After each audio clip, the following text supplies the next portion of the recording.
Arcadian Vanguard presents the Wrestling News in your daily wrestling newscast for Wednesday, December 21st, 2022. Good morning, I'm Mike Sempervive. We begin today with news on Mercedes Varnado, aka Sasha Banks, and her imminent arrival in Japan. PW Insider reported last night that Varnado was due to arrive today and is expected to stay in Japan for the run-up to New Japan's Wrestle Kingdom 17 event on January 4th, where Varnado is expected to make an appearance. Kairi, known as Kairi Sane in WWE, is scheduled to defend the IWGP Women's Championship against Tam Nakano at Wrestle Kingdom. It's been speculated that Varnado's appearance may be to set the stage for a future match with Kairi, but New Japan has yet to officially announce any appearance by Varnado. Moving to controversy involving WWE's Lacey Evans, Evans was called out on social media for posting a video to her Instagram account from an alternate health media outlet linking rising autism and ADD diagnosis to consumption of processed foods and claiming those disorders did not exist in the past. Evans deleted the post yesterday morning, then defended it on Twitter, writing, quote, "I watched a video on the impact processed foods is having on our children, and I shared the video. Y'all are insane." End quote. Her defense was in response to a tweet from Sean Ross Sapp of Fightful describing the original post as infuriatingly stupid. Evans later deleted her tweet. In 2020, Lacey Evans appeared in a commercial for Foster Farms processed food products. An update on Mandy Rose. The former long-reigning NXT Women's Champion has made $500,000 from her fan time site in less than a week after being released by WWE, according to a statement made to TMZ by her agent Malki Kawa. Kawa also claimed that she would reach $1 million by Christmas.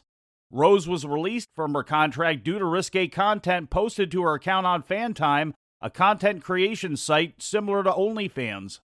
Likes for her Fantime page increased by almost 20% in the first 36 hours after Rose's December 16th release and had increased by more than 50% as of yesterday, according to WrestlingHeadlines.com.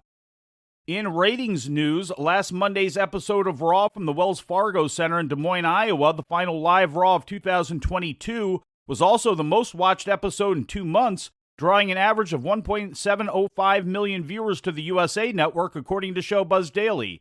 That total was up 15.83% from last week's 1.472 million. In the hourly breakdown, Hour 1 drew an audience of 1.781 million, falling to 1.767 million in Hour 2, and then falling further to 1.568 million for Hour 3, a total loss of 213,000 viewers over the course of the show. The rating in the key 18 to 49-year-old demographic was .43, representing 557,000 viewers and 15.32% up from last week's demo rating, according to WrestleNomics. This was the most watched episode of Monday Night Raw since October 17th, with the highest key demo rating since November 14th. The 20th anniversary edition of WWE's Tribute to the Troops special drew the lowest audience in the history of the show, with only 612,000 viewers tuning in to watch the 1-hour pre-tape special on Fox last Saturday afternoon, according to WrestleNomics.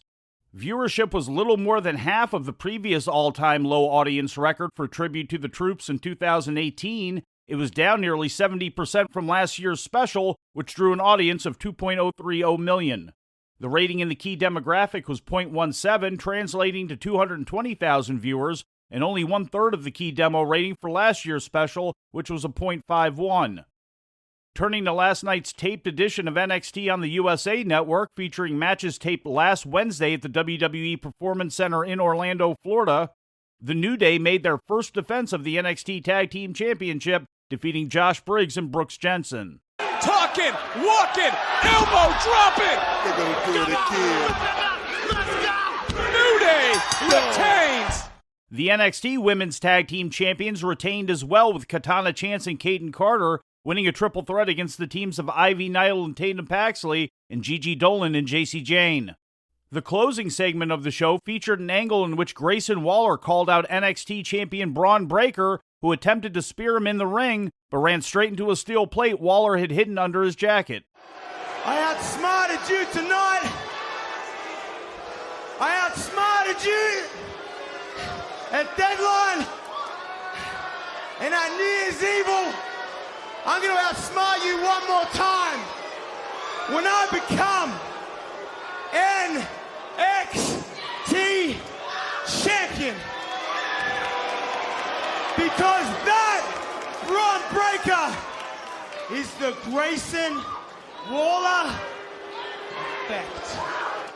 Waller is the number one contender to Breaker's NXT title due to his victory in the Men's Iron Survivor Challenge match at NXT Deadline and is scheduled to challenge Breaker for the title on January 10th on the New Year's Evil episode of NXT.